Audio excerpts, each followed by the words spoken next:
Hey, what's up guys? Welcome back once again। दो प्यार करने वाले लोग जो एक साथ रहना चाहते हैं लेकिन कुदरत उन्हें अलग कर देती है। ऐसा क्यों? चलिए जानते हैं। कहानी की शुरुआत होती है एक बेहद ही खूबसूरत लड़की को दिखाते हुए। इसका नाम वानी है। वानी कोर्ट में अपने बॉयफ्रेंड का इंतज़ार कर रही है क्योंकि आज वो दोनों शादी करने वाले हैं। इसी इंतज़ार में वो आसपास के कई प्रेमी जोड़ों को देखती है जो 7 जन्मों की कसमें खा रहे हैं और बहुत खुश हैं। यही खुशी वानी को भी महसूस करना है। यही सब सोचकर वो अपनी डायरी में कुछ लाइनें लिखती है। अब ये सब वो सोच ही रही होती है कि तभी उसके बॉयफ्रेंड का कॉल आता है और यहाँ उसे अपनी ज़िंदगी का सबसे बड़ा झटका लगता है। उसका बॉयफ्रेंड उसे छोड़कर जा रहा है क्योंकि उसे कोई और लड़की मिल गई है जो काफ़ी अमीर है और उसी की वजह से उसे प्रमोशन भी मिल चुका है। आज सुबह से वानी जितना ज़्यादा खुश थी, ये खबर सुनने के बाद वो उतनी ज़्यादा टूट जाती है। बाहर खड़े उसके परिवार सब लोग तैयार बैठे हैं। अब वो उन्हें क्या बोलेगी, और यही सब सोचते हुए वो बेहोश हो जाती है। उसी में दौड़ते हुए उसकी माँ आती है और उसे संभालती है। अब यहाँ से कहानी 6 महीने बाद शिफ्ट होती है। वानी अभी भी अपने बीते कल को भुला नहीं पाई है। हर रोज़ वो अपने बॉयफ्रेंड को याद करती है। उसकी माँ उसे समझाती है कि बेटा, हमें ज़िंदगी में आगे बढ़ना पड़ता है, यही ज़िंदगी का वसूल है। अब यहाँ से वो रेडी होकर अपने पिता के साथ एक इंटरव्यू के लिए जा रही है। अब वो उदास होकर कार में बैठी रहती है कि तभी बाइक पर एक लड़का दिखता है उसे। ऋषि कपूर, हमारा लीड हीरो, जो बिंदास होकर बिना हेलमेट के सिगरेट पीते हुए बाइक को भगा रहा है और ये बेपरवाही वानी को उसकी तरफ खींचने लगती है। वो सीधा एक न्यूज़ एजेंसी में पहुंचती है जो सेलिब्रिटीज़ की गॉसिप और उनके इंटरव्यूज़ पर न्यूज़ छापते हैं। वानी का इंटरव्यू होता है और उसे एक मशहूर सेलिब्रिटी का इंटरव्यू लेने के लिए कहा जाता है, लेकिन उसे खुद ही उसे अप्रोच करना होगा। यही उसका टास्क है। अब वो ऑफिस से निकल रही होती है कि तभी उसकी मुलाकात पहली बार ऋषि से होती है, जो उसे उसकी डायरी देते हुए कहता है कि वो नीचे भूल गई थी। वो उसका शुक्रिया कहती है। वेल, इसके बाद हम यहाँ ऋषि का असली कैरेक्टर को देख पाते हैं। वो सीधा न्यूज़ एडिटर को पीटने लगता बिना किसी से डरे हुए, क्योंकि वो असली चीज़ को दिखाने के बजाय ये दिखा रहा था कि गेस करो पीछे से ये कौन है। अब हम आजकल ये सब चीज़ें इंस्टाग्राम पे देख ही रहे हैं और इसी वजह से उसे वो खूब पिटता है। वेल, उसने ये सही तो किया है। वानी उसे देखकर हैरान थी कि आखिर ये बंदा क्या चीज़ है। इसे ना कोई डर है ना कोई फिक्र है। जाते हुए ऋषि वानी से एक बात कहता है कि तुम बहुत अच्छा लिखती हो। उसे जाते हुए देखकर वानी उसमें कहीं खो सी जाती है।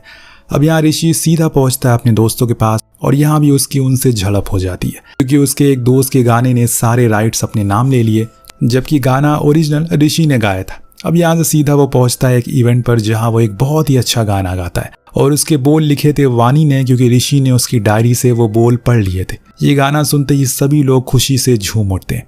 इधर दूसरी तरफ फिर से अपनी डायरी में कुछ लिखने की कोशिश करती हुई वानी, लेकिन उसका अतीत उसे फिर से रुला देता है। कहानी आगे बढ़ती है। यहाँ हम एक और कैरेक्टर से मिलते हैं जिसका नाम है किवी, जो कि ऋषि का बहुत ही अच्छा दोस्त है। वो उसके लिए सारे इवेंट को अरेंज करता और पैसे भी लगाता है, जो कि उसी की कॉलेज की फीस होती है। अब दोस्तों, एक बार फिर से वो उसके लिए एक मौका लेकर आया है जिससे वो अच्छे पैसे बना सकता है। ये दोनों सीधा पहुंचते हैं हिप हॉप स्टार प्रिंस के पास, जिसे कि एक फ्रेश गाना चाहिए, एक नया कंपोजर चाहिए और इसीलिए उसका इवेंट मैनेजर विनीत ऋषि से डील करता है। वो उसके लिए गाना गाएगा और इसके बदले वो उसे अच्छे पैसे मिलेंगे। उसे गाने में फ्यूचर भी करने का मौका मिलेगा।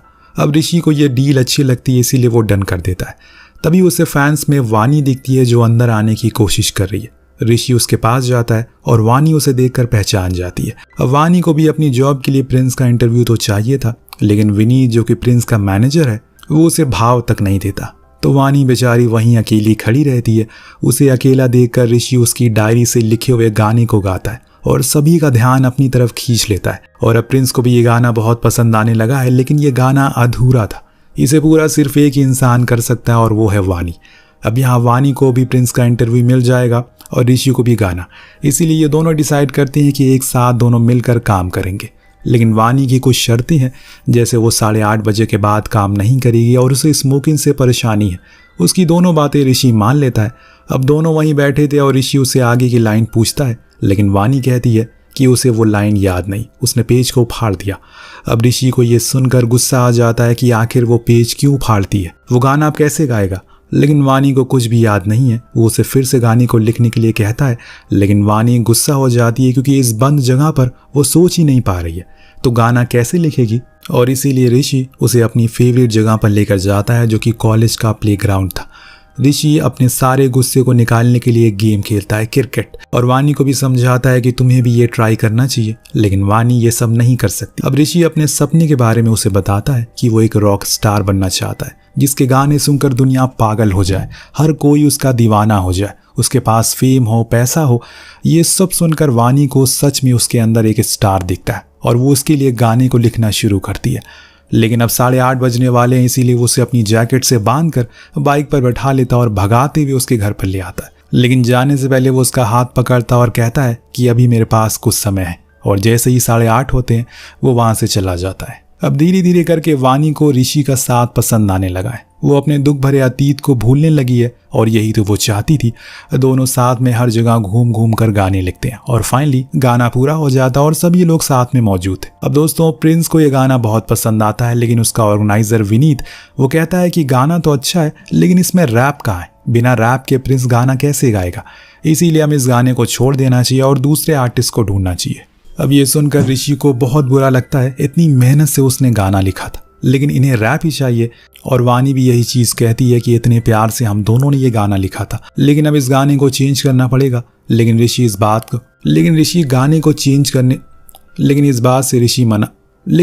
बात से मान जाता है और वो रैप को ऐड कर देगा गाने में, क्योंकि उसे पैसे चाहिए थे जो कि उसके पास फिलहाल तो नहीं है, और बिना रैप के ये गाना बिकने वाला नहीं है। लेकिन ये सुनकर वानी खुश नहीं थी और एक बार फिर से उसके और वानी के बीच में बहस हो जाती है और वानी वहां से जाने लगती है कि तभी वहां पर एंट्री होती है कुछ पुलिस वालों की, और हमें ऋषि के बारे में कुछ और बातें पता चलती है। एक पुलिस वाला ऋषि के पिता को पकड़ कर लाया था, क्योंकि ऋषि की मां के मरने के बाद उसके पिता पूरी तरह से सदमे में जा चुके हैं। वो पूरे दिन शराब पीते हैं और यहाँ वहाँ रोड पर घूमते रहते हैं। लेकिन इस बार पुलिस वहाँ ऋषि को आखिरी वार्निंग देती है कि अगर दोबारा ऐसा हुआ तो बाप बेटी दोनों को वो अंदर डाल देगा। ऋषि अपने पिता से बहुत परेशान हो चुका है।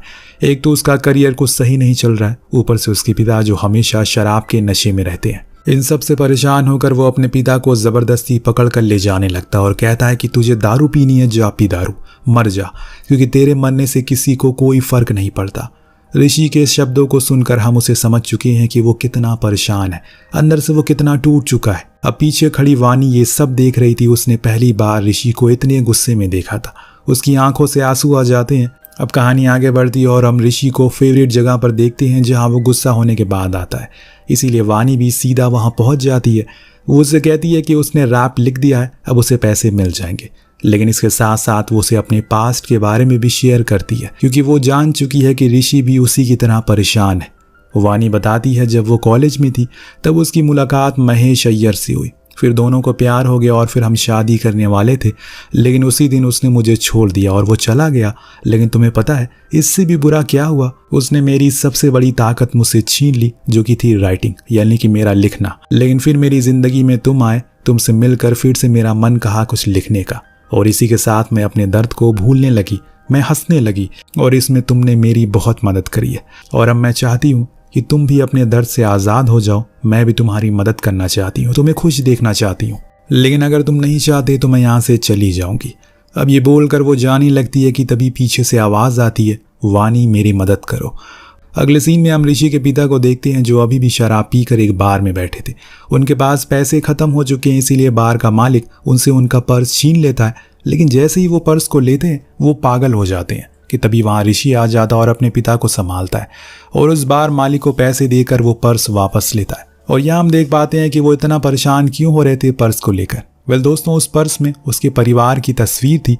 ऋषि भी जानता है कि उसके पिता कितने अकेले हो चुके हैं, और इस शराब से छुटकारा पाने के लिए वो उन्हें रिहैब सेंटर में लेकर जाता है। लेकिन वहाँ की फीस बहुत ज्यादा है और इतने पैसे उसके पास है नहीं। लेकिन इतने पैसे एक ही आदमी उसे दे सकता है, जो है विनीत। अब दोस्तों, विनीत पैसे देने के लिए तो मान जाता है, लेकिन उसकी भी एक शर्त थी, ऋषि के गाने पर उसका कोई राइट नहीं होगा, ना वो गाने में फीचर होगा, ना ही उसके गाने पर नाम होगा।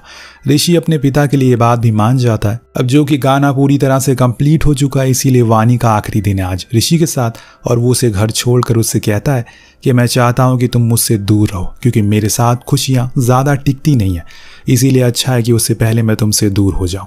ये सुनकर वानी थोड़ा उदास हो जाती है। उसे ऋषि का साथ पसंद था, लेकिन अब वो क्या कर सकती है, इसीलिए चुपचाप घर आ जाती है। ऋषि के जाने के बाद वो फिर से अकेला अकेला महसूस करने लगी है। वो अपनी डायरी को खोलती है जिसमें उसे वही गाने के पास मिलते हैं जो उसने लिखे थे। वो सीधा ही उसी कॉन्सर्ट में पहुंच जाती है जहां ऋषि के गाए हुए गानों को कोई और गा रहा है। ऋषि भी वहां मौजूद है जो अंदर से गुस्से में था। आखिर हर बार उसके साथ ऐसा क्यों होता है? इतनी मेहनत वो करता है और उस मेहनत का फल कोई और ले जाता है। उसी पल हम भीड़ में वानी को देखते हैं जो उसे ही ढूंढते हुए यहाँ आई थी। ऋषि समझ जाता है कि वानी भी उससे प्यार करती है, उसे चाहती है और दोनों करीब आ जाते हैं और फिर किस कर लेते हैं। अगले सीन में हम ऋषि को उसके पुराने दोस्तों के साथ देखते हैं जिसने उसने कहानी की शुरुआत में लड़ाई कर ली थी, लेकिन एक बार फिर से वो उनके पास जाता है। वानी के कहने पर वो उनसे माफी मांगता है